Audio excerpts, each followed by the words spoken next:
يحببكم الله ويغفر لكم ذنوبكم فالله غفور رحيم.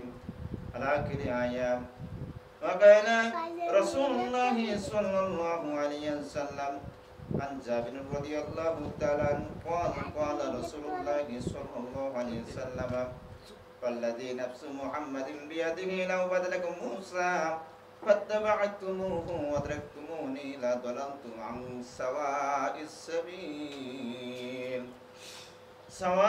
السبيل ولو كان موسى حيا وأدركنه يتيم لاتبعني وفي رواية ما وسعه إلا اتباعي. رواه الترمذي مسند أحمد. فقال رسول الله صلى الله عليه وسلم عن أبي هريرة رضي الله تعالى عنه قال رسول الله صلى الله عليه وسلم كل أمتي يدخلون الجنة إلا من أبى. قيل ومن أبى؟ قيل ومن أبى؟ قال من أطاعني دخل الجنة ومن عصاني فقد أوى. وقال عليه الصلاة والسلام. وقال رسول الله صلى الله عليه وسلم عن أنس رضي الله تعالى عنه قال رسول الله صلى الله عليه وسلم لا يؤمن أحدكم حتى أكون أحب إليه من والده وولده والناس أجمعين. وقال رسول الله صلى الله عليه وسلم عن أبي هريرة رضي الله تعالى عنه أن رسول الله صلى الله عليه وسلم قال فوالذي نفسي بيده لا يؤمن أحدكم حتى أكون أحب إليه من والده وولده. رواه البخاري. إن الله وملائكته يصلون على النبي يا أيها الذين آمنوا صلوا عليه وسلموا تسليما.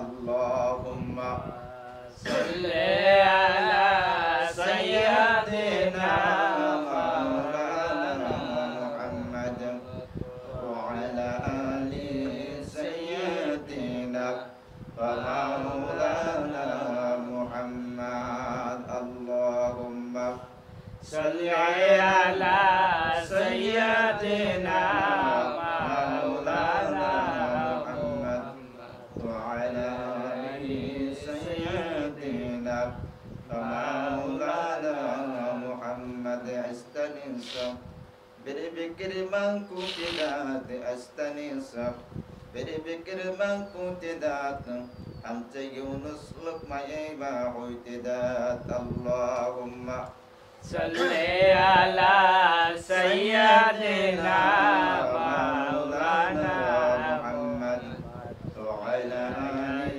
سيدنا مولانا محمد. قلت محمد باخدا در کوی طور قلت محمد باخدا در عرش نور. اللهم صل على سيدنا مولانا محمد وعلى آل سيدنا ومولانا محمد. بلغ الهدى بكماله كشف الدجى بجماله حسنت جميع خصاله صلوا عليه وعليه.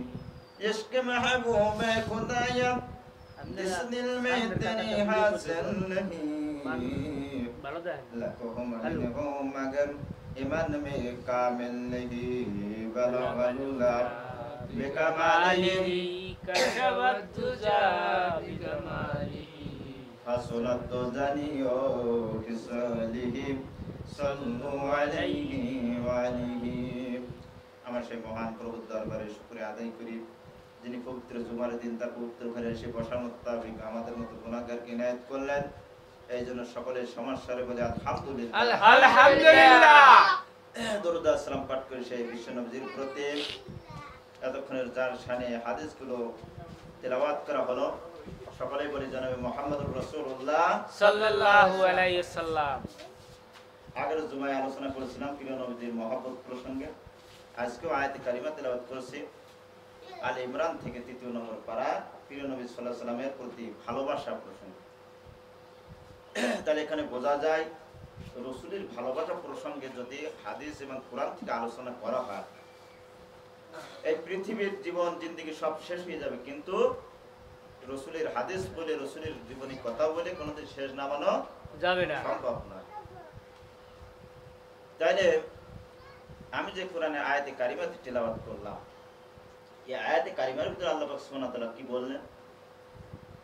ওয়ালাইন কুনতুম তুহিব্বুনাল্লাহ ফাত্তাবিউনি ইউহিব্বুকুমুল্লাহ ওয়াগফির লাকুম যুনুবাকুম আল্লাহু গফুরুর রহিম। আল্লাহ পাক সুবহানাহু ওয়া তাআলা ইরশাদ করলেন, ও বিশ্বের মানুষেরা, যদি আমি আল্লাহ তাআলা আমাকে তোমরা ভালোবাসতে চাও, তাহলে আমার রাসূলের সুন্নাতের ইত্তেবা করো। সুবহানাল্লাহ। ইত্তেবা করলে পরে কি হবে? তাও আল্লাহ পাক বলে দিলেন, ওয়াগফির লাকুম যুনুবাকুম আল্লাহু গফুরুর রহিম। আল্লাহ পাক রব্বুল আলামিন বলেন, তোমার পূর্ব পরে যত গুনাহ আছে আমি আল্লাহ তাআলা সব গুনাহগুলি maaf করে দেব। সুবহানাল্লাহ। এই লাভ আছে না ক্ষতি? লাভ। কিন্তু এই ভালোবাসাটা কারে কয় এটাই তো জানতে হবে নাকি? জি, ভালোবাসাটা আসলে কারে কয় এটা জানতে হবে। এবার একটা হাদিস শুনেন। عن جابر رضي الله تعالى عنه قال رسول الله صلى الله عليه وسلم والذي نفس محمد بيده لو بدلكم موسى فاتبعتم وادركتموني لا ضللت عن سواء السبيل ولو كان موسى حيا وادركني لاتبعني وفي رواية ما وسعه إلا اتباعي। হযরত জাবির রাদিয়াল্লাহু তাআলা বর্ণনা করেন, হয়তো বর্ণিত হয়েছে